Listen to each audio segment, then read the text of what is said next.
Oh my God, it takes forever, and I don't know if we're already live on a certain platform. Welcome into No Punt Intended, presented by Club Fantasy. That was an extra doozy one.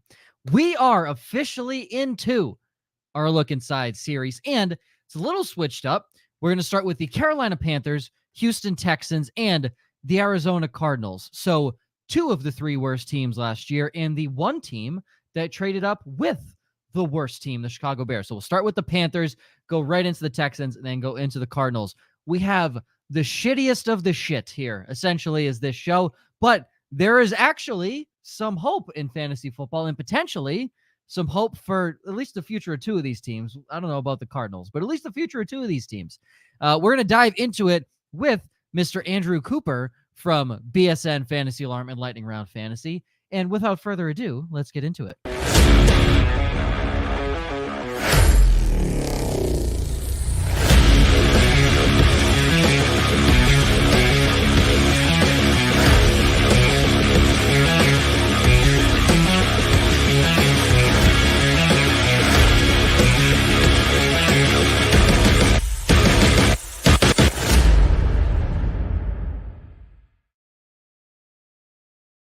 Welcome into No Punt Intended, presented by Club Fantasy. I am your host, Joe Zolo. As always, Josh and Ryan. And for the first time on No Punt Intended, Mr. Andrew Cooper. Hello, sir. How are you? What's up, buddy? Josh, glad you could finish texting just in time to join us for the show. That was that. I really appreciate that, dude. I do appreciate that. And you had the entire intro to look at your phone. You know that, right? Exactly. I try and extend the intro so these guys can get their tweets out, get everything going. So close, dude. So close. But I will say this. Mr. Josh Hudson, in my circle, Fantasy Alarm crew, you're known as somebody who makes things happen. So when you reached out to me, invited me on the show, I said yes, and immediately, and then I asked what we're talking about, and you said arguably the worst teams in football. So I said, all right, I was like, let's go, dude. Yeah, like, all right, I'm here. I think it's weird hearing that I have a reputation. I'm like, okay. Dude, Howard Bender, Britt Flynn. You know, you helped put together her story, the whole deal, man. Like, yeah, you're moving and shaking, brother. So yeah, you're out here. This is one thing we didn't say in the pre-show. We don't compliment Josh on the show. I was going to say Josh is just happy to know people like him. So I did start off by dogging him. Like I could read your text through your glasses. Like I was like, you know, we're doing a show like right now, right? Mom, can you bring me food, please? Yeah, they said something about dinosaur-shaped chicken nuggets, I believe. Listen, hey, I don't care. Don't hate on the dino nuggies, bro. If I'm 8 or 80, I will happily eat dino nuggets. Why do the dino ones taste better than the regular ones? Because that's a fact, right? They're dinosaur meat. I don't know. There's something, man. Yeah, it's fantastic. Very dippable shapes, perhaps. I don't know. Exactly. It's true. So Girth is in here. One, he has one of the best names that we have. Go Bears. Different show, but we'll get there. We promise. Yeah. 2, StreamYard still hasn't figured out the YouTube specific stuff. So this is person turquoise waving and doing it twice. They ad-lib it. And, you know, I love that, dude. I think it's great. Do you even know what that emoji is, dude? No idea. It's you know what it is? It's a person wearing turquoise waving. Hell yeah! What's up, dude? I was gonna say I assumed it was a person who was turquoise colored, and I love that they put person first. Person turquoise. Well, Ryan, it is a turquoise person waving because I just looked out on the YouTube chat. But then Toronto Dave comes in with normal emojis, so we can figure those out. So party alarm is. I don't think there's a word for fantasy, so maybe fantasy alarm. I think he did it. I think he got it exactly right. Got it there. Love it. Apple, make an emoji for fantasy. TD, what up? Shout out to the Toronto area. Oh yeah. All right. So first up, okay, the record. There's no way this team was 7-10. There's no way. Yeah. That's false. 6 of them had to have been fabricated wins. There's no way they won 7 games. But then you think about it, they play shit teams for 6 of them. I was going to say, the return of Sam Darnold and the emergence of Deontay Foreman was all it took. Sam Darnold, 49ers QB1? Yeah. Deontay Foreman was an absolute menace. Took over. Was an absolute menace. Monster the second half of the season. They have a new head coach. Frank Reich, new offensive coordinator, Thomas Brown. You may know his best work as a tight end coach and running backs coach for the Rams. So those great tight ends and running backs the Rams have had over the last couple of years, that's his work right there. There you go. Yep, those Cam Akers injuries and those Tyler Higbee's drop passes, that is all Thomas Brown. So let me just say, Tyler Higbee, was he the least startable tight end 6 there's ever been? Like, he was legitimately unstartable. Dude, one of those games he played 90% of the snaps and put up a full-on 0. Like, didn't he have over 100 targets last year? Yeah, dude. He had a couple games that we just got peppered. The only tight end in history I can ever remember that topped 100 targets and one that I didn't want to start. Like, he couldn't start. Oh, he couldn't be started. Yeah, there was like a very brief period at the beginning of the year, but no, yeah, just an absurd character, Tyler Higbee. It's something we say on the show a lot, and there's a big difference from like tight end 1 to tight end even 2, and then like I think the drop off we said last year was tight end 5 to tight end 6, because 5 was Evan Ingram. I think tight end 6 was a 40-point difference. Yeah, that was Higbee. Nightmare. Yeah. I know. We're trying to sort through it. It's where is the tight end difference anywhere on any position? It's crazy. We got an influx of new tight ends this year, boys. I wouldn't worry about it. It's gonna be fun. we're gonna be good. Got a new crop. Got a new crop of them. Don't sweat it. We're chilling. All right. So the projected starting offense for your Carolina Panthers: Bryce Young. You would imagine if you trade up to 1 and trade away a lot of picks, and your number 1 weapon, you're probably going to start him week 1. That would be bad if you didn't. Andy Dalton, come on now. Hey, we will not stand for red rifle slander on the show. Okay.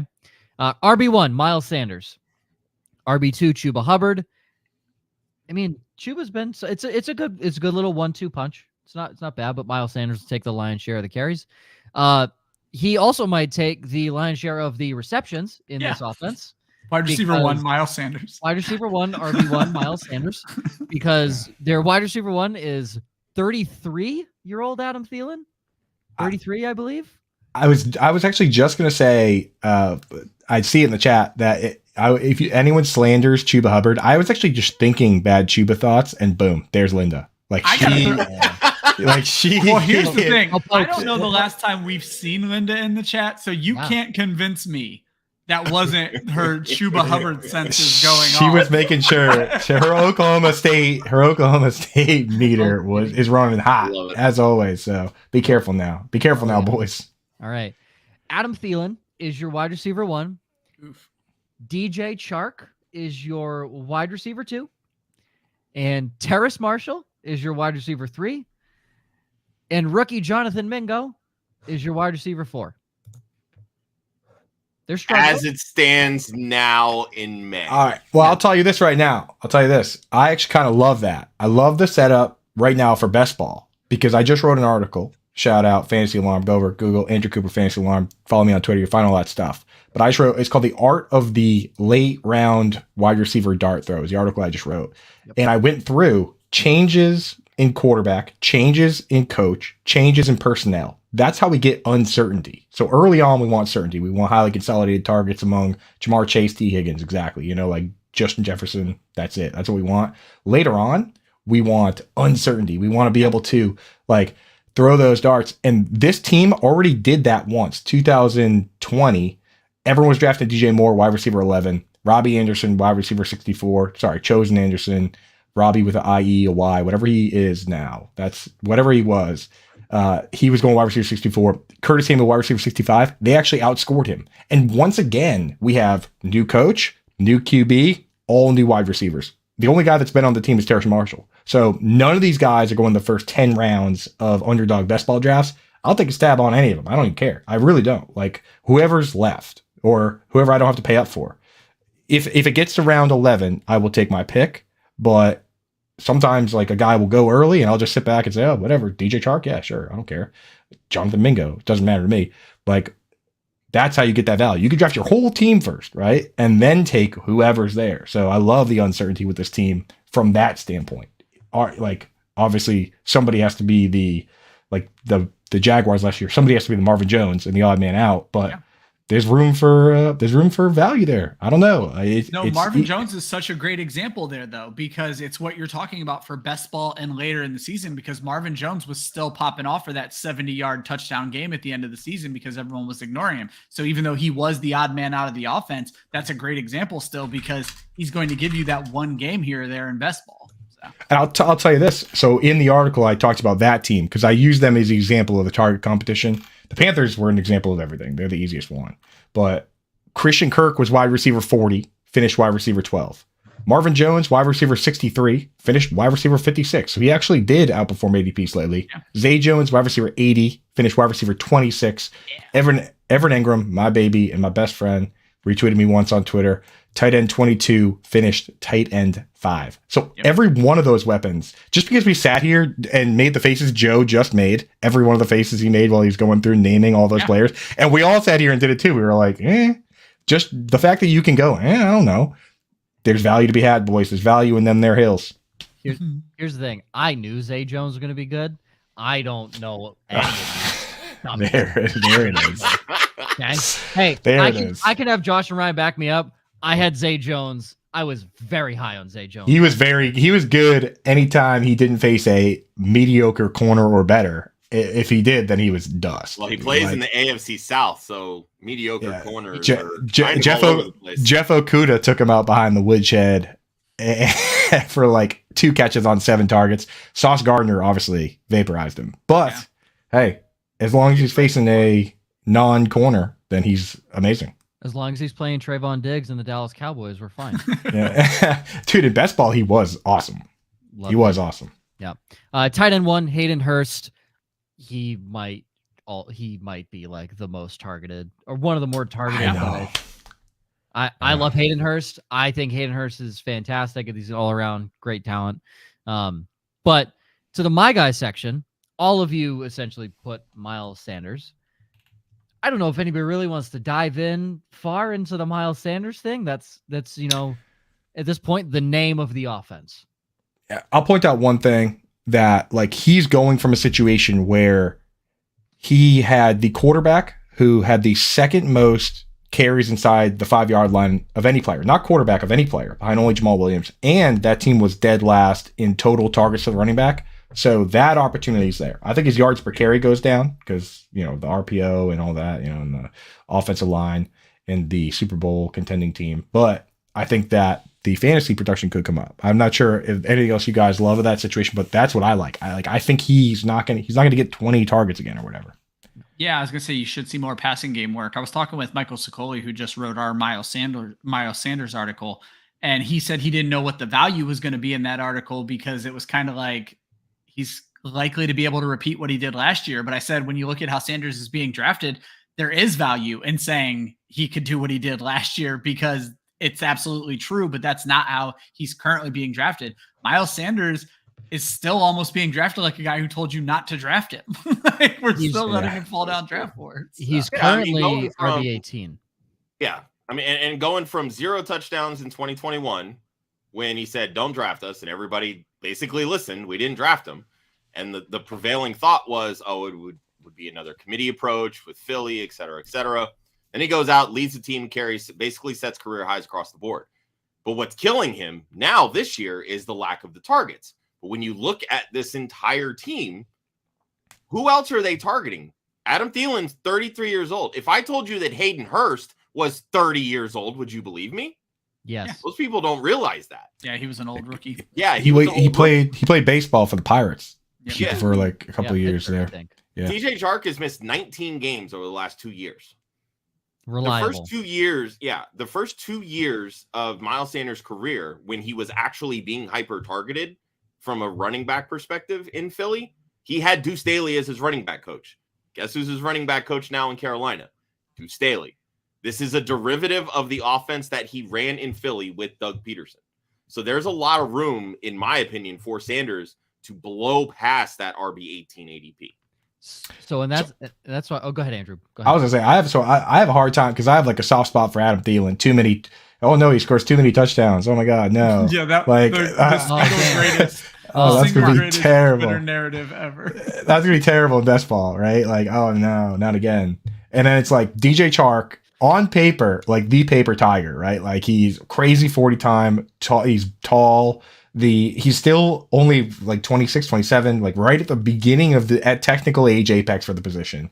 Terrace Marshall, who I feel got railroaded by this situation when Matt Rule came in and they brought in Joe Brady, and then they fired Joe Brady, and it turned out that Matt Rule was an idiot. I would have been back on the phone saying, hey, you know what? Maybe we picked the wrong horse in this situation. Now Joe Brady, of course, works for the Bills, so I don't know if he would be on my short list for offensive coordinator. Because like if you look at it and think, oh, Matt Rule is the fool here, then maybe Joe Brady was right, But once you get rid of Joe Brady, now his weapon from LSU, Terrace Marshall, takes a hit. And then Jonathan Mingo, Steve Smith Sr. loves the guy, right? So I'm like, Steve Smith. I mean, like, what can I say? How am I supposed to say that he's wrong, dude? He had the Cooper Cup take, which he's kind of been riding on a little bit. But I wouldn't fight Steve Smith. He liked DJ Moore too when DJ Moore came out. I wouldn't fight Steve Smith with all y'all. I say that. He's also really high on Sky Moore too, and I know the jury's still out on Sky Moore. Yeah, I don't know. I don't know, but it's like I want to take shots on all these guys except Chuba. I think Linda's gone now. We should be all right. Nobody's stellar. I feel like Chuba though would be a good like zero RB target. I mean, outside of last year, Sanders has missed games every single year, and we know the running back position, they get beat up. Like, who else? Blackshear, we're gonna rely on that guy to get any meaningful work. Like Chuba's free right now. Is being drafted after Tajay Spears. He's free. He's literally free. So if you want a free late handcuff to Miles Sanders just in case, he's free. The interesting thing to try to figure out what they're going to do with this offense is, Josh, you brought up Deuce Staley, Philadelphia, and during 2019 and 2020, Sanders was the primary ball carrier and passing down back. But then when you kind of follow Frank Reich over to Indianapolis, they split that work, and we all were scratching our head over why in the world was Jonathan Taylor not getting as much passing game work as Nyheim Hines. I'm not saying Chuba is a great pass catcher or even Nyheim Hines, but if they're going to split these guys into two different roles, there could be some zero running back value in Chuba Hubbard. Nyheim Hines is a very good pass catcher. Yeah. But okay, my favorite game. I always forget that I can bring it up. It might be a year since we've last played. I know. So what are we playing? So Andrew, this is a game that I invented on this show. Nobody's ever played it before. It's called Would You Rather. Okay. You probably never heard of it, so let me explain it to you. You pick which player you would rather have. Very simple. Yeah. I think he's Googling the rules to it right now. You're not going to find them, right? Yeah. You're going to find it here. It's too niche. So just a couple things. I don't want any comments. I just want to put this out here. Bijan Robinson is RB2 already. He's being drafted 7th overall, and Jahmyr Gibbs is RB13. We'll get to the Detroit show later, but that's just want to throw that out there. So currently, Miles Sanders, as we said, going RB18. How this works, we basically put in that same 5-person slot there. So from 16 to 20, that's where we're looking. We're comparing here, okay? Those guys are all going between 54 and 65 overall. So they're all going roughly in that same round. Yeah. Okay? So would you rather, and this is PPR, would you rather Aaron Jones or Miles Sanders, Coop? Miles Sanders. Ryan. Aaron Jones. You are a sucker for Aaron Jones. I Josh? really am. It's not. I love Sanders, but I think I would go Aaron Jones. This ain't the Aaron Rodgers Packers, man. I'm Miles Sanders as well. I'm Miles Sanders as well. Miles Sanders or Joe Mixon, Coop? Ooh, that's tough. That's where it's close because I like both these guys. If you could guarantee me that Joe Mixon wouldn't get cut, like if we get to August and Joe Mixon's the starting running back for the Bengals, then Joe Mixon. Okay, Ryan? Yeah, all things as they are, it's Joe Mixon. Yeah. Josh? Yeah, I'll side with Mixon, even though I still would much rather want Miles Sanders. I think the ADP. I just think Sanders is a more efficient back than Joe Mixon. I think as Joe Mixon, like as we find out that Joe Mixon like isn't going to get it, like have to go to court and stuff, and like he's bump. Yeah, and Zach Taylor already came out and was like, hey, his future's here. So I think when we get to August and we look around and we're like, oh, it looks like he's a starting running back for a really good team. We're going to be like, all right, fine. You know? Yeah, that's fair. Miles Sanders, RB18, J.K. Dobbins, RB19. Would you rather? Coop. Miles Sanders, dude. For Ryan. sure. Not even close. Sanders. Josh. Sanders. Miles Sanders as well. That's the J.K. Dobbins is still stuck in the situation that was hurting Sanders. Yep. Oh, yeah. And to finish it up at 20, Miles Sanders or Dameon Pierce? Coop. Oh, dude. Miles Sanders for sure. And we'll talk about Dameon Pierce later on this show, right? Yes. Mm-hmm. Yeah. And Ryan? I think Coop and I will be on the same side of an argument against Josh when we get to the Dameon Pierce. So yeah, give me Miles Sanders. Good. Josh? In fairness, I love them both. I'm gonna side with Sanders only because I think he'll see. Take Dameon Pierce, you coward. Let's do a show. Yeah. Let's do a show, Josh. Yeah, Pick yeah. Dameon You know what? Pierce. Fine. I'll take Dameon Pierce. Wow. Good. Fuck Devin Singletary. Give me all Good. the Dameon Pierce. Terrible pick. Terrible pick, Joe. You're an idiot. Joe, what do you think? Who would you take of those two? I would go Miles Sanders. He's gonna get more time, I think. That's a great and smart pick. Yeah, he's going to get more time, more stuff. I also just want to bring up the fact Ramondre Stevenson is currently being drafted as RB10 is criminal. Just throwing that out there. That is absolutely criminal, and that is a steal. I hope it stays that way. I hope it stays. If I can get him in the second round of every draft. As Blink 182 would say, it makes no sense at all. Sorry. Am I gonna get him? Am I gonna get us in trouble on YouTube? Because that was probably perfect. That was probably exactly how they said it. That was exact enough to not be fair use. So, Ryan, you actually might be able to get him in the third round because he's going 28th overall. Wow. Now I'll take him in the second to make sure I get him. That blows my mind. Before we move on to the next segment, I see Bob Gilchrist in the chat. Can we please have him removed? Because he's mods, can you please remove Bob Gilchrist? He's in my Scott Fishbowl draft. I know what you're doing, Bob. And the thing is, last year, Mike Fiala sniped. He didn't really even snipe Evan Ingram from me. He knew I loved Evan Ingram, so he picked him the second earliest of anyone in the entire Scott Fishbowl tournament. Literally the second earliest. So this year I went in there. I know it worked.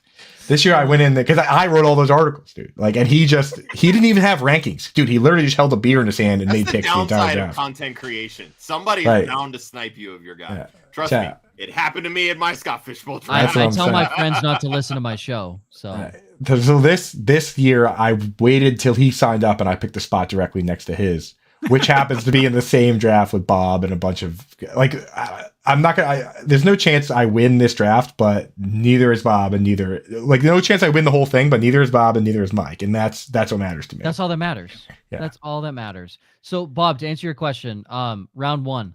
Yeah, round one, dude. Round one. Because he's not coming back. He's not. Yeah, he's not making it.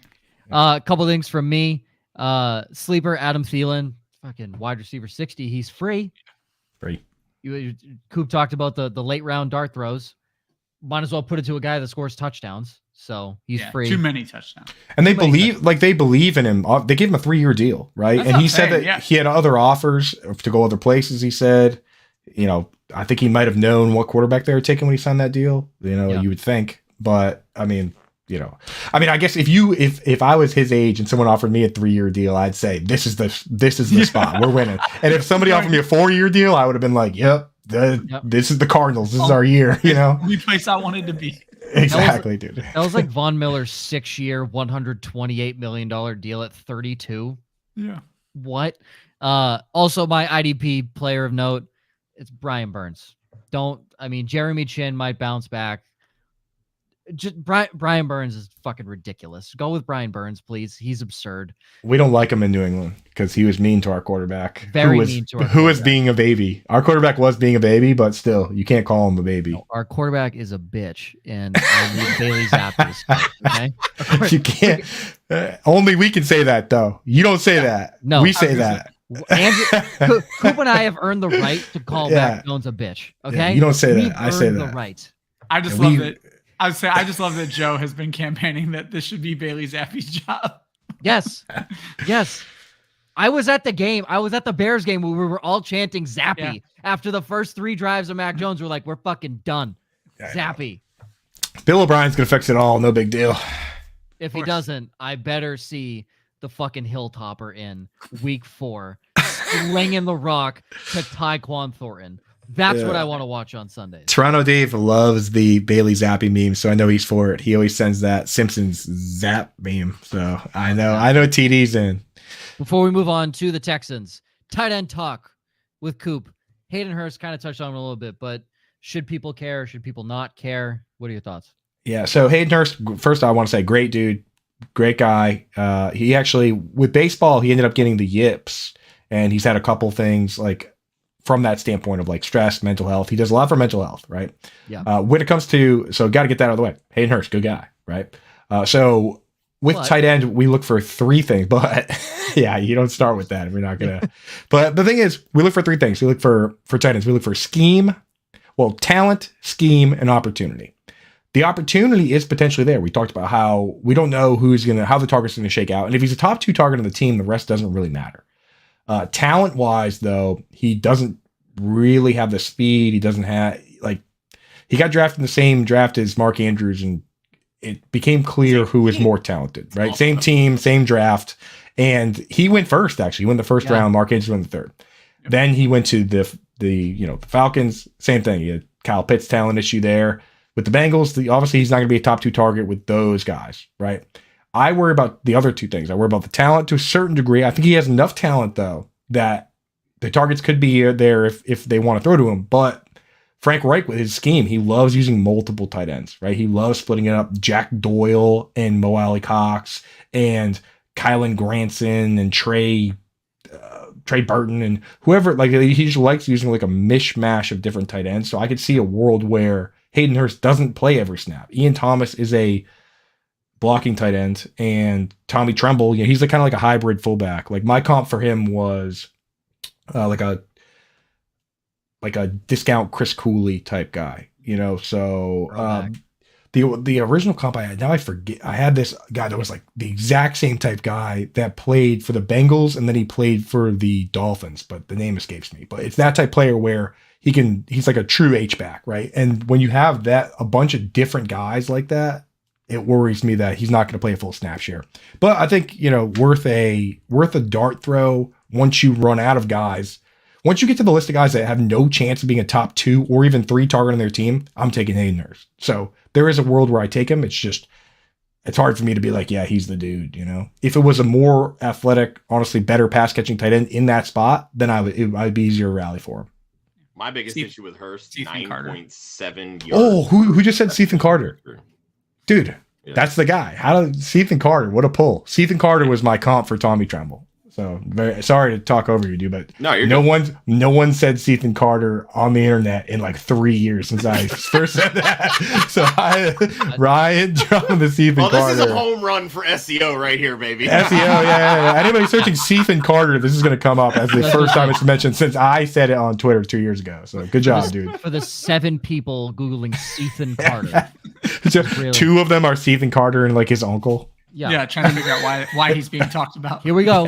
This is the YouTube short that's going to go viral. Stephen Carter. Yeah. There it is. By the way, my eyes light up when you say Stephen Carter. That's how you know that I'm like a weird tight end guy. I was like, yeah, Stephen Carter.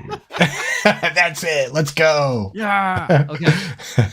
Moving on into the great state of Texas, the Houston Texans. 3-13-1. Still feels like 3 more wins and 1 more tie than they should have had. Yeah. Certainly one more win than they should have had. Yeah. D'Amico Ryans is the new head coach, back with a former team. The new offense, Bobby Slowick, former pass game coordinator with San Francisco. Pretty solid offense, one might say. Pretty good offense.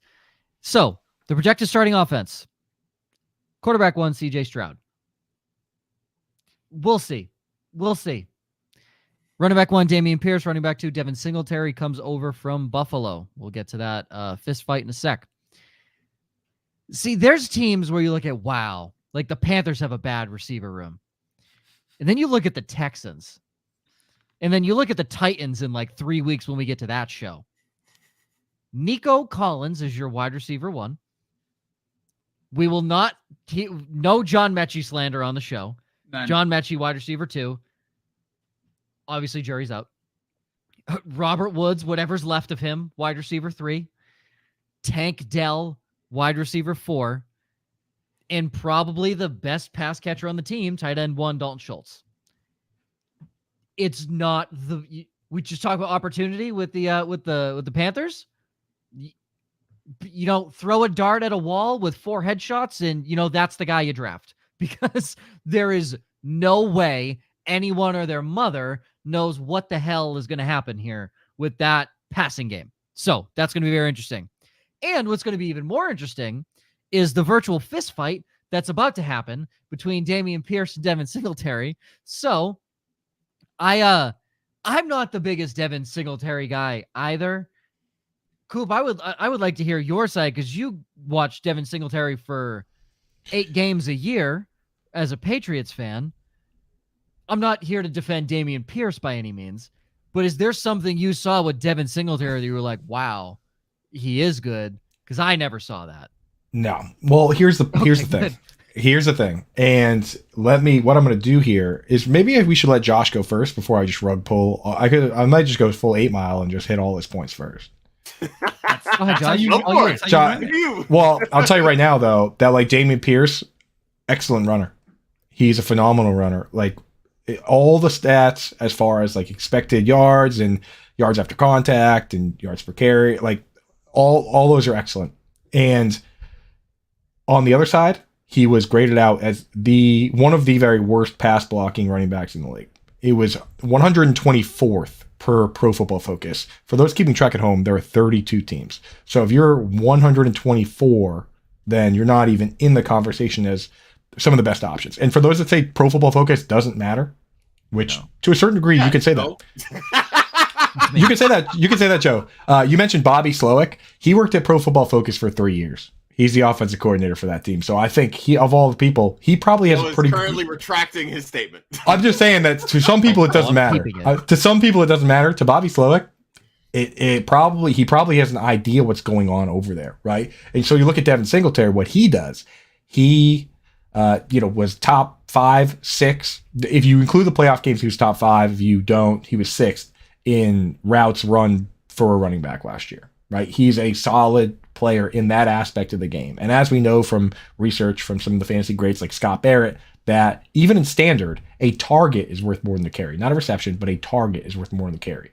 In standard, it's 1.4 times as much. In PPR, I think it's 79 times as much. No, it's 2.7 times, but it might as well be that much. So for me, I just worry that Dameon Pierce is going to be a very good running back on a team where they are over-under is 5.5 wins, and the luxury of running the football goes to the winning team most times. And he's just not going to be in a position to really rack up targets or do anything, any of the high leverage plays that we truly care about for fantasy football, which is very sad. It's like Phillip Lindsay, back-to-back 1,000-yard seasons, couldn't pass block, and he probably still is a very good runner. Alfred Morris is a very good runner. Jordan Howard. No one ever said Jordan Howard wasn't good at running, but Jordan Howard himself said that he's had trouble catching the football since he was in high school. So that's what I worry about with Dameon Pierce. He could take that step forward, but I'm quite concerned. Josh? So I agree with all that. I think it's great. But we also said that the Falcons should probably pass more last year, and their head coach said, fuck y'all, I'm going to run the goddamn football. True. Guess what? DeMeco Ryans defensive head coach. I don't know very many defensive-minded head coaches that want to just go out and throw the football 660 times. I don't care whether they're losing or not. I think they want to create a culture and an identity. And you do that by pounding the football with a guy that can actually do it. Devin Singletary is very average at running the football. He can break some tackles. That's great. But I feel like he benefited more from Josh Allen and having that type of mobility from the quarterback position versus having a good offensive line in front of him, vice versa.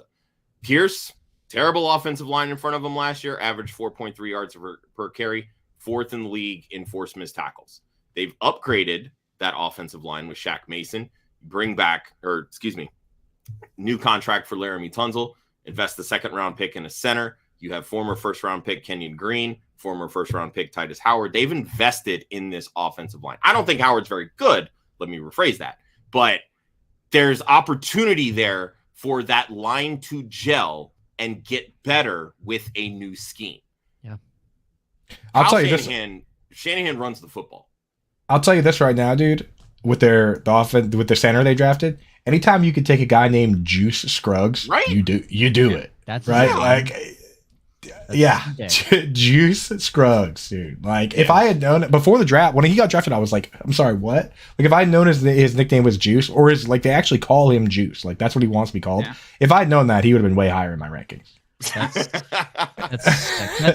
rankings would have gone Juice Scruggs, Cody Mock, and then everybody else, dude. Cody Mock, North Dakota. Let's go. Legend, bro. Legendary Cody Mock. Like I think the issue with yes, they improved their offensive line and they probably improved their offense as a whole. But as Coop already pointed out, he already tested very high in efficiency in running matrices last year. I don't see it getting much better than what he did last year. And then my concern is he missed time last year on 220 carries. He never carried the ball more than 110 times in college or something like that. I don't know, Josh, you pointed out a really good point in your article today that he's the biggest back we've seen in this system in a while, but I still don't know that he can stand up to a 240, 250, 260 carry season. Yeah. I mean, I'll give him this. Let me give a couple more, like a couple pros, right? Like, so we know that system that they're bringing over, the same one that Mike McDaniel brought to the Dolphins, and he went out and immediately got Alec Ingold to play the Kyle Juszczyk role. And he was playing like 35-40% of snaps. That's good for running the football. This team, they went out and got two guys, I think. They brought in Andrew Beck from the Broncos, and then they brought in another guy, like, I don't know, I want to say Joey Hairston Jr., but he was a baseball player. But it was something like that. Troy Hairston. They brought in. And I was looking at this right before. I don't know why I'm so dumb. Like, I was just looking at this like an hour ago. But the... like you're lowering your standards to the quality of show you're on. It's okay. I love this show. I love talking with you guys, dude. This is great. But so like the that's a good setup for running the football. But I need those receptions, man. And the fact they brought in Devin Singletary has me bummed, because if they did none of that, or brought in somebody just like him to just be the backup, that's what we really wanted. We didn't want them to bring in a guy that played a ton of pass snaps last year. He really did. Singletary would. Josh Allen wouldn't throw to him, because why would you if you're Josh Allen? Like, you just say go block somebody. That's what you do. But he did play the snaps and run the routes. Here's average 3 targets a game. I mean, it's not anything like crazy, but it's not like, I don't think it's something like he's just going to be boxed out of the passing game altogether. Week 1, they asked why Dameon Pierce didn't play more, and Lovie Smith says he sucks at pass blocking. Lovie Smith's gone. That's fair. Lovie Smith is gone. But like Brian pointed out, he was a rookie that didn't play a ton in college. Like, that's true. Maybe they decide. Now he's going in. He's basically the guy. If he's going to be the guy, hopefully he puts in the work to get better to continue to be the guy. Maybe D'Amico Ryans pulls a full Mike McDaniel, and they go out and they get Devin Singletary, just like the Dolphins got Chase Edmond, and McDaniel just says, I don't want him. He's like, I don't want him. Thanks anyway. I think the big difference with those two situations, though, Edmonds was 2 years, $10 million, a little bit more guaranteed. They still found a way to jettison him mid-year, but Singletary's contract, they could very easily move on from him in training camp. It's a 1-year deal. Dude, that Dolphins team, just as a side note, like, it was like Mike McDaniel didn't even talk to the GM. They were like, yeah, we're going to give Mike Gesicki $10 million. And he was like, nah, I don't care. Right? They brought in Cedric Wilson. I don't remember ever seeing Cedric Wilson do a thing. No, did you? Like, I don't know. They spent so much money, and Mike McDaniel was like, oh, what did you do? Like, Cedric Wilson, overpaid. Right, yeah. So we're going to go, would you rather again? Because... this one's interesting. It's going to get mean, dude. Devin Singletary is the RB50 currently. Oh, I love him.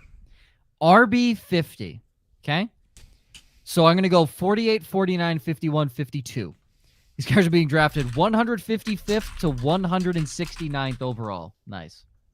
So, Raheem Mostert or Devin Singletary? Coop. So I'm actually still drafting Raheem Mostert like a crazy person. In best ball, I'm drafting Raheem Mostert. If it's redraft, then I'm drafting Singletary. Okay, Ryan. See, I'm on the Dalvin Cook ends up in Miami train, so I think Mostert or Jeff gets cut, and so I'm definitely going Singletary. Josh. I think as of right now, I'm going to go Mostert. That's fair. I would go Singletary. I just don't know what the hell that offense still looks like in that backfield, and Mostert is older, injury prone, not dealing with that. And they have another one now, right? They drafted another Mostert. Devin Shane, baby. Right. That's Leon Washington for those older folks out there. Who Mostert was actually just hyping up this week. Yep. So this was interesting. Deonta Foreman or Devin Singletary and Coop. Dude, Deonta Foreman is Dameon Pierce. Sorry. Like, I just tweeted earlier. Austin He's Eckler. a much bigger Dameon Pierce. Hold on. Yeah, he is a little bigger. I just tweeted earlier. Austin Eckler had 915 rushing yards. He was the RB1. It was ridiculous. Deonta Foreman had 914 rushing yards. He was the RB38. So, like, just clunky. What's the difference? What do you think? Those keeping track at home. Yeah, well, I think that proves the point. That Austin Eckler's never had a 1,000-yard rushing season. Neither has Alvin Kamara. Like, I don't care about that. And he goes to a team where the quarterback is, if I was Justin Fields, I would never dump it down, ever. Yeah, that's what I'm saying. It's never going to happen there. So, right. Brian. So, give me Singletary. Josh. Singletary. Dang, I love Deonta. Josh, you love Singletary, dude. Stop putting words in my mouth, dude. I mean, you take him every time. I did this because I knew Josh would say Devin Singletary for pretty much all these guys. Devin Singletary or Tank Bigsby? Coop. I'm taking Singletary, dude. Like, so ETN he did kind of have some pass blocking issues as well, but I just think he's a better pass catcher, so I'm taking Singletary. Ryan. See, I think Singletary's upside, we know what it is on that bad offense. I would gamble on Bigsby just to see what's going to happen. Give me the rook. So. Kind of like that, too. Josh? I could be convinced. Yeah, I would take Bigsby here. I think, and I've heard a lot of rumblings that the reason bringing in Bigsby is to kind of provide that complement to ETN, and I think he's going to see a lot of work, and that work is going to lead to short yardage. I'm in love with that Jacksonville offense this year. Once somebody else takes the rookie, I'm like, ooh, shiny. You're like, never mind. I need. I'm like, oh, shiny. I was like, you could be anything. It could even be a boat.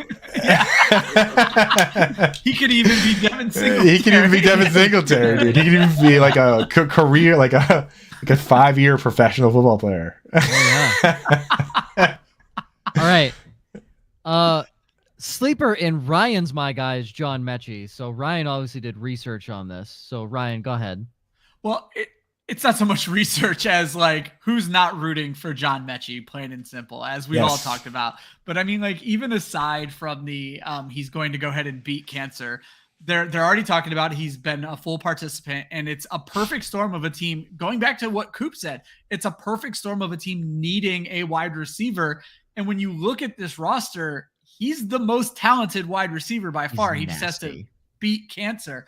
And if you need a reminder, what I really like about Mechie and what I liked about him coming out of college is we got to see him play almost 2 different roles in college. We've all kind of like said he's going to be the slot wide receiver. But in his sophomore year, 16 yards per reception, 6 touchdowns. And then in his junior year before he left, it was down to 12 yards per reception. That's because he caught 96 balls and 12 touchdowns. He can do a little bit of everything. So if they want to put Tank Dell in the slot, you can move Mechie to the outside opposite the ancient Robert Woods. There's so much room for him. Josh asked me why I disrespected Nico Collins in the Little Righto. I'm done with Nico Collins. And it's funny, Coop brought up Terrace Marshall. I think Nico Collins and Terrace Marshall are the Spider-Man meme just pointing at one another because they ain't going to do shit. So, how dare you? Wait, you suck too? Wait, no, yeah, okay, cool. I think Nico Collins. Okay, so here's the thing: is my comp for Nico Collins. You're immediately going to say like, no, stop. So if my comp, but you're immediately going to say he sucks, right? When I say it, but let's think back to when he was Nico Collins' age, right? Okay. So my comp for Nico Collins is Kenny Galladay. Okay. All right. So he's big, 3rd round pick. They have the same height, same speed, very similar type fellas, these guys. I think that it's a possibility in the right circumstances that he could have like an 1,100, in 10 TD type season. But I like taking the stab on Mechie more. I'll take stabs on Nico Collins too. Yeah. Robert Woods, older guy who really carved out his role in this league by being a really good blocker. Not super interested. And then, it's like, it's hard for me to take Tank Dell before I take Mechie and Nico, because in that particular 100%. case, but I will take them too. Like, that's why underdog, it shouldn't stop at 18 rounds. It should be 100 rounds. Like, let's draft everyone in the entire league. See, why can't we let's draft going? every player in existence. Exactly. Like, dude, I don't do that many fantasy baseball leagues anymore, but I'll do like the Great Fantasy Baseball Invitational, and like some of those like 50 rounds. Like, let's do one of those. Let's set it up. Let's find a Sunday. So right. My reasoning for liking John Mechie is I watched a single college football game that year during the regular season. I obviously watched the championship, but I watched one college football game, and it was the fourth quarter of the Auburn-Alabama game. Went into overtime. It was a fantastic game. Alabama had 5 plays, and I believe 2 or 3 overtimes. They had 5 passing plays. John Mechie had 3 touchdowns on 5 catches in overtime. I watched him dick down every single Auburn corner. Like, it was child's play. He was smoking them. And I'm sitting there. I'm like, just double cover him. They double covered him. Doesn't matter. Didn't matter. I'm like, put a safety over the top. Didn't matter. He made Auburn's defense look stupid. And granted, the passes were great. Obviously, Alabama quarterbacks coming out recently, how they played in college, have been fantastic. But John Mechie made the corners look so stupid. I was like, he's good. Like, if you can run a route and catch the football, you're already worlds ahead of probably like 90% of the receivers in the NFL. John Mechie playing out, again, cancer might affect some of that. But if he can come back at even 90% of whatever the hell that game was, dog. Hey, James Conner had cancer, came back. I'll tell you, you guys, the YouTube short though from that clip is just the beginning when he goes, "Here's why I like John Mechie. I watched one college football game," and then just cut it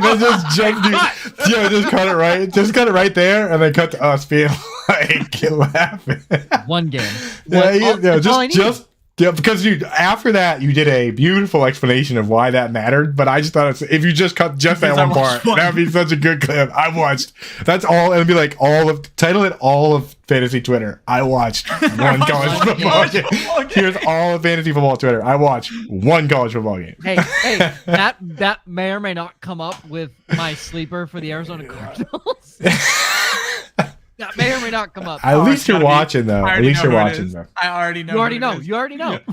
My IDP player note, if you don't watch defense, you have no idea who this guy is because Houston got burnt and just absolutely ruined on defense. Jalen Petrie is nasty. Yeah. Jalen Petrie is absurd. He has a chance of being the DB1 this year. Joe, I want to ask you, so only 2 of us right now at Football Guys have our defensive rankings done, and we are wildly different on the Houston Texans.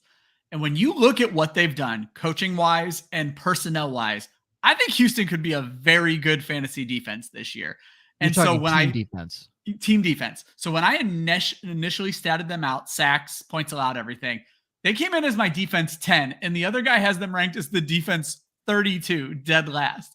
But when you look at like Denzel Perriman, who played very, very well last year, they bring in Jimmy Ward from San Francisco to go along with Derek Stingley, Will Anderson in the draft, Sheldon Rankins from the Jets. I feel like they made a lot of the right personnel changes to be a very good defense this year, Jeff.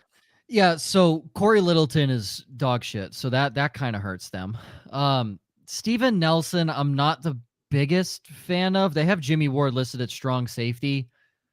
He's up there in age. So your corner, more of a slot guy anyway. Yeah, but they have Desmond King, and they're not going to move Desmond King out of the slot. So if Jimmy Ward might come in and maybe play, he might play against the tight ends. Is maybe something because he's more of a bigger guy. I don't think they're going to have a great pass rush outside of Will Anderson. I really don't. Jerry Hughes, he had a great year last year, but I don't know how much you can count on a 35-year-old pass rusher. You're running into there. Their linebacking core is solid outside of Corey Littleton. I don't know much about Christian Harris, but Denzel Perriman and Christian Kirksey comes over as well. Blake Cashman from the Jets, he's pretty good too, and Neville Hewitt is also solid. Their linebacking core is good. Their secondary's meh. I don't think it's great. So you're saying I might have them over projected? I need to go look. I'd put them like maybe top of the bottom half of defenses. 17, 18. All right. I don't love this defense. To me, you need splash plays for defense. I don't think they're keeping a lot of people from scoring, and I don't think they're doing much to sack or turn the ball over. That's my word. And a lot of the guys they brought in are run stoppers. So. Like Mike McCarthy talked about, which I hated for fantasy football, but he was like, a big part of good defense is running the football and holding the football and keeping them off the field. So if these guys are just going to be going right back on the field, it's even the best defenses. That's where you get the helmets bouncing off the ground, them slamming the helmets, and you know what I mean. And the looks on the faces after an interception, after a long defensive drive, dude. That's such a classic. Just like putting that, like, oh my god. I think I'm also probably putting just a lot of faith in D'Amico Ryans in general. So. Right. Well, Robert Saleh turned that Jets defense around real quick. Very quickly. I will say. So we'll see. Maybe he could do the same. He's stealing players from Robert Saleh, so that's pretty smart. The Jets had good players. They had terrible coaching. Yeah. Now they're all. Oh, I see what you're saying. Yeah, the Jets had good players. They had terrible coaching. I understand what you're saying now. Yeah. They had to switch from. They had to fully switch though, right? From 3-4 to a 4-3. So Coop, real quick before we go into the Cardinals, anything on Dalton Schultz here? Dalton Schultz is the exact this landing spot was one of the best places he could have gone, honestly, because if he had landed anywhere that had two good wide receivers, he would have gotten the Austin Hooper award for a guy that got overpaid to go somewhere and not be fantasy relevant. In fact, his best comparable player on Player Profiler is Austin Hooper. But in this situation, when I look around, the same reason I look at Nico Collins and I say, why not?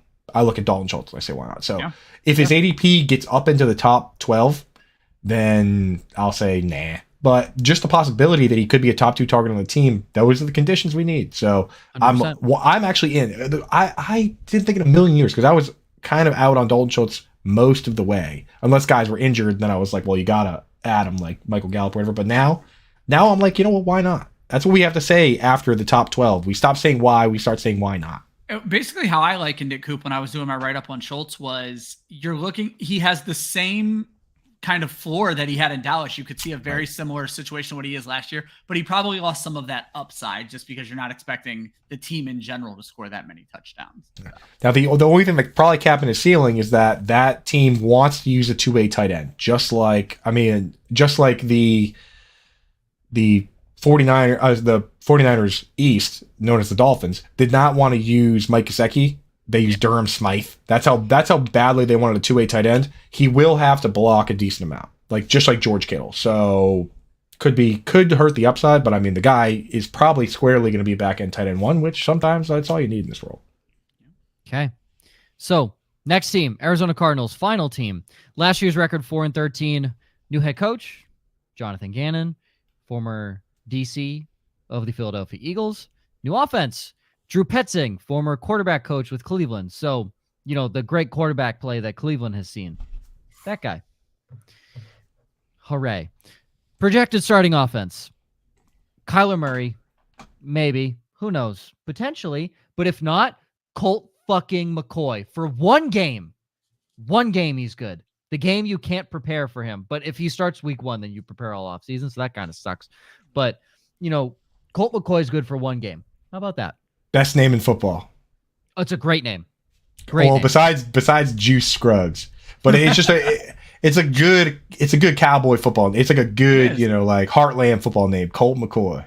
Chigoziem Okonkwo. I'll add that one into the mix. Dude. Let's go. We love Chig. RBs. James Conner, RB1. Keontae Ingram, RB2. Your wide receivers. DeAndre Hopkins, Hollywood Brown, Rondale Moore, Greg Dortch. Not a bad receiver room by any means. It's actually pretty good, honestly. Best one yet. Yep, certainly. I can't believe you guys made me do this show, dude. What are we doing? You couldn't have picked me for you could have put one good team though. How'd you pick these teams? Why'd you put all? Well, we go in reverse order. Yeah. Oh, okay. Yeah, and you just happen to be on the first. So show. You could have put me in any one of these shows, though, Josh. You know I'd spice it up, dude. We got this. We got this. I've seen lightning round. I know what you're capable of. We got this, dude. I love how we say this is the best one. This is like drafting Shaquille O'Neal. It's not close. In a pickup basketball game with fifth graders. Like, this is, tight end 1, Zach Ertz. Tight end 2, Trey McBride. What they have on offense as weapons is actually not bad. Like, if I guarantee you, half of the NFL teams and NFL fan bases would probably want a lot of these guys. The one piece they're missing. And that's the one that matters most. Coach? Quarterback. Oh, yeah. They were also missing a coach the last few seasons. Yep. So that played a part. But yes, they are missing a quarterback, obviously. My guy. We are 3 different guys here again. Josh, you have James Conner. Ryan, you have DeAndre Hopkins. Coop has Holly. Woo! I don't know if you didn't finish the D. Oh, I finished it. You didn't finish saying it. There were way more O's, I feel like, on the show sheet. Okay. Holly. Woo! Let's go. That's it. That was perfect. So 30-second elevator pitch. James Conner. Josh. Who the fuck else? I'm going to fucking tell you. There's no depth at running back. They gave Keontae Ingram 27 rushing attempts, and that's after jettisoning Eno Benjamin. They're going to run James Conner into the ground. He averages 49.9 targets per season over the last 5 years and has 52 total touchdowns. He is their ground game. And from the Cleveland offense that runs the football, this is the guy you want. Hey, isn't that a 2-back system in Cleveland? Real quick, isn't that a 2-back system? I don't think so. It kind of phased it out. Technically, it is. Kind of phased that out last year. Jury, please have that stricken from the record. That's a that's a loaded question. First of all, it's illegal to ask me that. I have too many James Conner shares already, so that is actually I think you should leave. It's illegal for you to ask me that. Sorry, my bad. Ryan, DeAndre Hopkins. I just think anybody who didn't realize how good he was when he played last year needs to go take a look at his stats. 10 targets a game, 17 fantasy points per game. If you look at him over a full season, it's a top 5 wide receiver performance. He's not losing a step. And let's not pretend he hasn't played with shit quarterbacks before. If he gets traded, great. But if he's stuck there, I'll still take him at a value. The only quarterback that can truly drive him away from relevancy in fantasy is Brock Osweiler. That's right. It's the only one. It's true. If you, I don't know, are people doubting DeAndre Hopkins and his skill and how good he is? I think is that whenever you go into I dare you to. I dare you to. They're not doubting the skill, but they're doubting the situation, which I think is a mistake as well. And he's getting up there in age, and that's where we want the shiny new toys and not not the established DeAndre Hopkins. We're not Coop. We're gonna get to your guy real quick. DeAndre Hopkins is wide receiver 20. Bonkers. So we're gonna play our favorite game on the show. Real quick, Joe. Before you get to that, Ryan, I want to ask you because I know you do your projections. How many pass attempts as a whole do you have for the Cardinals as of right now, and how many do you have going to Hopkins? 576 and 130. That's reasonable. 576. That's pretty reasonable. 17 games defense, now. Josh, they don't have a defense. I have them at 111 less than that. They're not going to have. That's criminal, though. How many is that per game? I can't see it. I can't see it. With that shitty quarterback room, they're gonna lead the league in 3 and outs. It's 33 passes a game. Well, no, it's 27, dude. It's 27 because he said 111 less than 576. 460 passes. 27 is legit like that. So only the Falcons and Bears were less than that last year. That's not bad. I'm fairly confident you have to go back to like the 2009 Jets to find somebody that low. So here's my thing though, Josh, is if you just look at, and you know how I do my projections, I look at what has happened with the offensive coordinator over the last couple of seasons.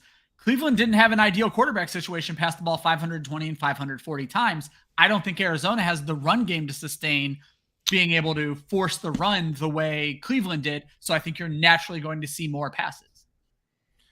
I'll probably end up adjusting it a little, but I still go back to my whole defensive head coach is going to want to establish the run no matter the situation of the game. Gannon knows that he's in this for the long haul. Like, I don't 27 a game. That's literally being like, we just want this to be over, dude.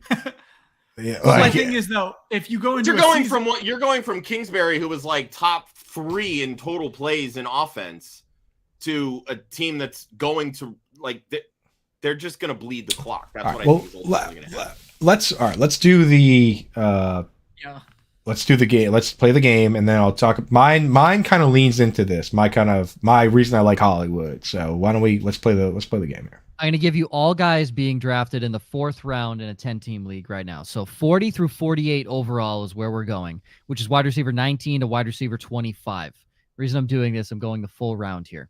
Okay. 19 is Christian Watson. Would you rather Christian Watson or DeAndre Hopkins? Coop.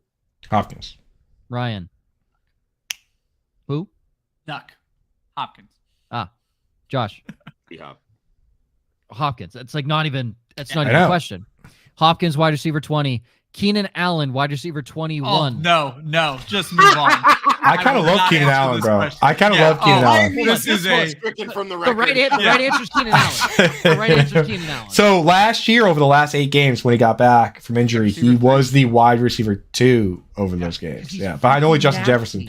Very good player. I know you're unbiasedly, I can see it over your shoulder that you are a Keenan Allen fan. Oh, but yeah.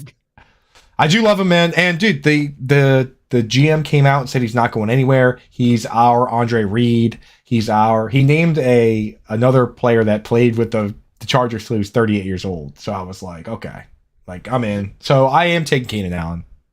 I'm he's on the field, obligated to take Keenan Allen. when he's on the field, top 3 route runner.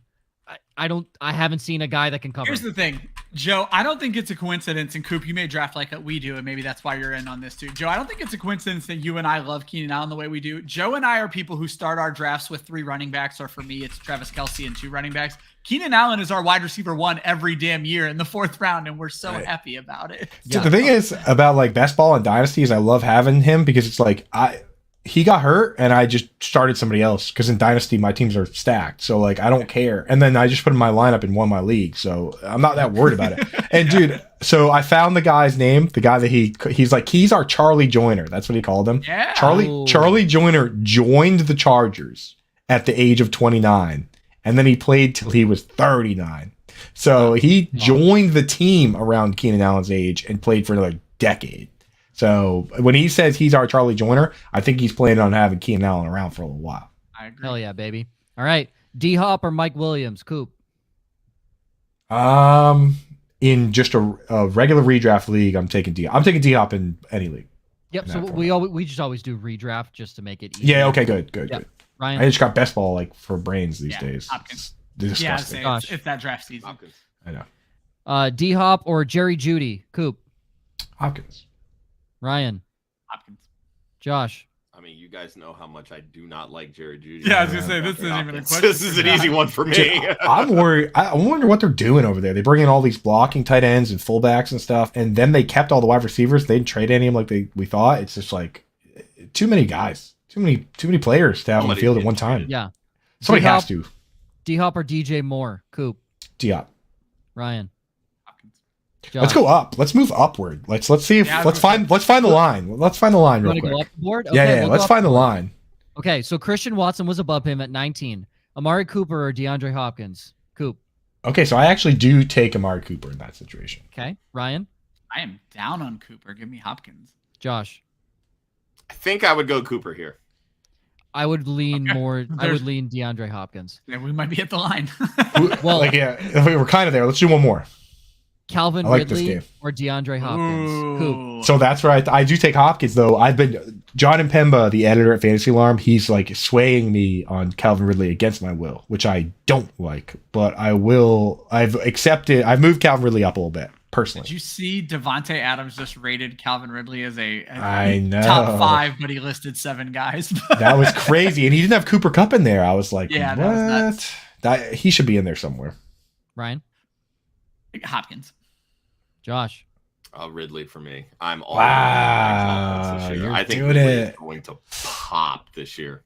I think he will too. You read the Players Tribune article, didn't you, Josh? I mean, I did, but that's not the point. No, I know. Yeah, I can see it in your eye. I've been a Ridley fan really through and through. Yeah, I think he's the man. now be in such like the perfect situation. He made an easy mistake that a normal person could easily make. Not a big deal. Yeah. The last one to go to, because I think this is probably the only one that would give maybe both sides of the argument here.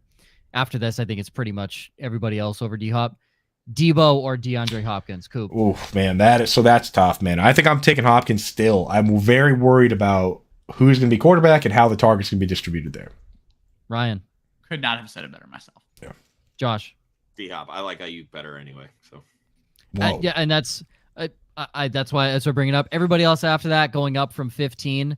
DK Metcalf, T. Higgins, Chris Olave, Devonta Smith, Jalen Waddle. Yep, that's good. We did it. Yep, you're all. But we had to go that way, I think, because we were all. I was going to say, interestingly enough, it means his ADP is damn near perfect. Yeah. All right, so I'll tell you. We'll get into mine, or did you? No, well, you could tell me. Hollywood, baby, Hollywood. Hollywood, and here's why, dude. Is that a lot of time? And honestly, Vegas usually knows something, right? So we look at this and we're like, man, this looks like a pretty good team on paper. If they got a defensive coach coming in, we feel pretty good about it. But Vegas has them as the stone worst team. And a lot of platforms have them at 4.5 wins. Some of them 5.5 wins. A lot of them tied with the Texans, where they just say, I dare you to bet them to win the Super Bowl. Like there's always a chunk at the bottom where they're like, yeah, plus 100 billion. If you like, go ahead. You know what I mean? So they're in that group. And I truly think that I think we need to get past the week after June 1st, right? So I worry that maybe that they didn't cut him. So, okay, the Cardinals were one of only 2 teams to use the post-1 designation to cut 2 players. One of them was JJ Watt. The other one was another guy that I don't remember. But they used both of them, which means they're still a team that might cut people after June 1 to get that benefit where you can spread it over 2 years. The only other team that did it was the Browns, right? So people talk about Dalvin Cook being cut. They could have already cut him. Dude, they could have gave Thielen that designation, didn't do it, right? So that's one of them. The other thing is you can't use that on trades. You can't use the June 1 trade. There's no June 1 trade designation. So Julio Jones, the Falcons had that trade in place and waited until the week after June 1 to do the trade. Right, so I think that's still potentially on the table. I'm not saying it's definitely going to happen, but if it does happen, tag me on Twitter at Coop Fiasco. Follow me. Talk about how cool I am. I'm not saying it's going to happen, but I just said why it would happen. Right, if and when that does happen, we watched Marquise Brown have 15. I was at a game in Arizona, hammered, and he had 15 targets, dude. And it didn't matter that they were terrible targets or short targets, but he had them, right? And he can have these games with 10, 15, whatever targets. I think Trey, I don't care if it's Cole McCoy. I don't care if it's Clayton Tune. Trey, Zach Ertz is probably going to miss the start of the season. They say maybe he'll be ready, but I don't think he's going to be ready to go full speed because he just had the ACL. Kyler Murray, I don't know when he's going to be back or not, but I don't even know if Kyler Murray is going to be if he's that much better of a passer than some of these other guys. He obviously is a better rusher. But was that game you were at, the Patriots Cardinals game? No, I went to that would have been sick. I went to the Rams Cardinals game. Oh, I was at the Patriots Cardinals game. I was like, I don't remember Hollywood Brown getting. No. Okay, that makes more sense. He was playing against Jalen Ramsey, so that makes more sense. Oh, I should have started the story like this. I watched one football game. Yeah, here's why. You missed your opportunity. Here's why. Well, I like Marquise. Well, Coop, it's funny you bring that up because I watched one game of this guy.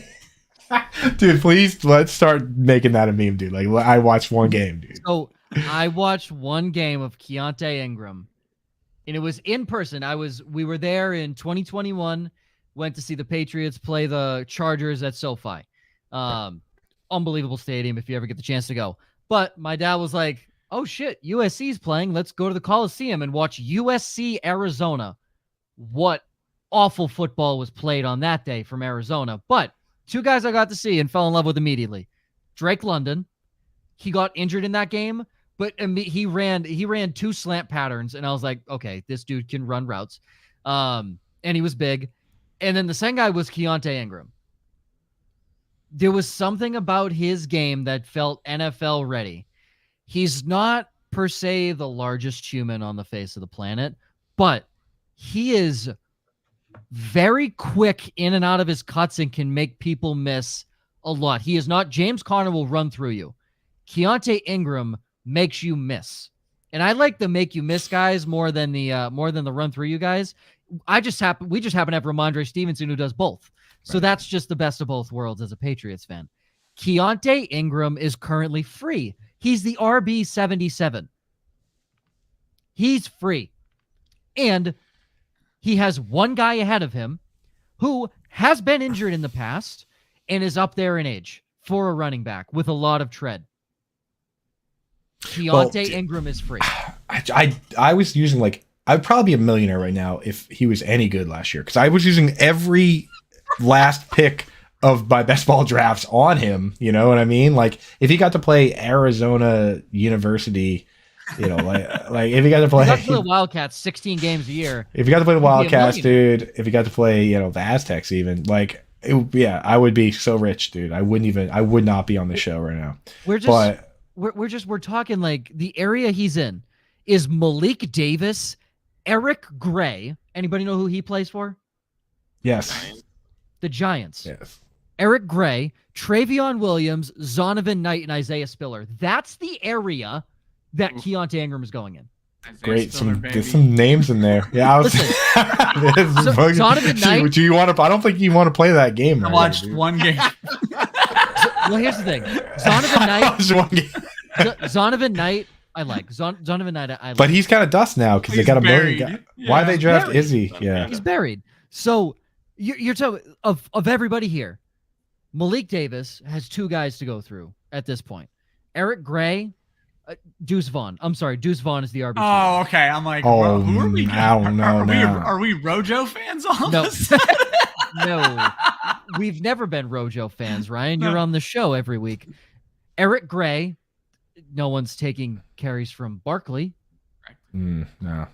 Travion Williams, probably third in the depth chart behind Chase Brown and Joe Mixon. Might move up to 2 if Joe Mixon gets arrested. And Zonovan Knight's buried. Isaiah Spiller's not going to see time. It's Austin Eckler. Dude, this is what it must be like working as a salesman at a thrift store. Like you're trying to say. It's like you're like these socks only have 2 holes in them. Like what are we doing, dude? My job here is IDP and sleepers. But you're right though. I do like him better than those players you named for sure. 100%. Yes, for sure. And my running back, I'm not staking my claim on Keontae Ingram. Let's just say this, but the guy there's 2 guys last year I put it right in the fucking ground. One of them was an RB, and it was Ramondre Stevenson. There you go. There you go. Clip it, dude. Keontae Ingram this year is Ramondre Stevenson. Tell me I'm wrong. I won't say you're definitively wrong. And I will say that of those guys you listed, that Ingram's the guy, and that's why we need to do. Let's get back on more rounds. Let's do what's reason? What's the most rounds we could do in a best ball draft without it being too weird? What do you think? Underdog's 18. I think we could go to 25, 30. Yeah, 25 or 30 for sure. When you just how about when we get to? I mean, I was gonna say that's basically a dynasty draft at that point. How about when we get to drafting Xavier Valladay, the running back for Houston? How about somebody commented his name on one of my Reddit threads today, and I was like, "What are we talking about, dude?" In the weeds. It's a sick future name. XFL star, man. Come on now. I don't know. I would take him over Keontae Ingram. I mean, with that name. Here's a question: Would you take him over Dameon Pierce? I think is the real question in that backfield. It's close, dude. It's close. I don't know. Josh kind of sold me on both you guys compelling arguments. Yeah. My IDP guy Isaiah Simmons apparently listed on the depth chart as a nickelback. Yes. What? Yeah. Since when did he become nickelback? He's linebacker and defensive back eligible on Sleeper. Which makes him a cheat code in Sleeper, people. That's a cheat code at the defensive back position. Bro, absolutely. So his rookie year, he looked really good, man. I saw him covering Aaron Jones on a wheel route. I saw him kind of locking down tight ends at times. I don't know what happened with him, man. What happened? They didn't play him enough. They didn't use him. They did the same thing to Hassan Reddick. Fucking defensive coordinators don't know how to. They just want to. They want to stuff round circles and square pegs. Hassan Reddick, is he any good? Would he lead the league in sacks last year? I was gonna say pretty good. I really I think he did lead the league in sacks. Well, me and Joe have been arguing over whether or not Hassan Reddick is a top tier pass rusher for 2 seasons now. So. He's not. He's not. Over a 32 game period in his career, he had 7 sacks and 5 of them came in 1 game. That sounds like a really good player. That sounds like you watching John. That sounds like you watching John Mechie. Is it not? Like that's literally your argument. Joe, what if that was the only game of his I watched? If that's the only game you watched, then Hassan Reddick's great. But if you look over the course of his fucking career, he had a great year in Philly. Awesome. So did CJ Gardner-Johnson, who's been dog shit his whole career and will be dog shit in Detroit this year. Whoa, dude. CJ, GJ slander, bro. Is that what part of the show we're on? Watch it. I'm telling you. Josh, Coop, this is weekly. Josh, tell me, why was CJ Gardner-Johnson good in Philadelphia? What position did CJ Gardner-Johnson play in Philadelphia? Safety. He played safety. Where did he play in New Orleans? Nickel. The nickel. How bad was he in New Orleans? Fucking and terrible. It's the same thing. Like when Avonte Maddox got hurt and they had to move him into the slot, he wasn't as good. Yeah, well, that's like, dude, that's like saying like, okay, Logan Thomas wasn't a good quarterback, right? Like, well, no, but the issue is Detroit is putting him back. Detroit's putting him in the nickel. Well, and it was the same thing with Jalen Mills. Jalen Mills was a trash corner. When we moved him to safety, he was decent, and then got the contract in New England, and y'all decided to move him back out the corner. Time out. Jalen Mills and good have never been in the same sentence. Okay, that has never been in the same sentence. All right. I mean, the Patriots signed him twice. We realized our mistake after we released it. This is where we play This is where we play Meek Mill Dreams and Nightmares, and then we leave. We go like dreams and nightmares, right? Like, good lord, dude. All right, 40 Scaper says 42 round draft. Yeah, I think that's right, dude. On honor of Jackie Robinson, we'll do all the Jackie Robinson Invitational. Do 42 round draft. Yes, that's perfect. We'll start it up. Anything on Zach Ertz or McBride?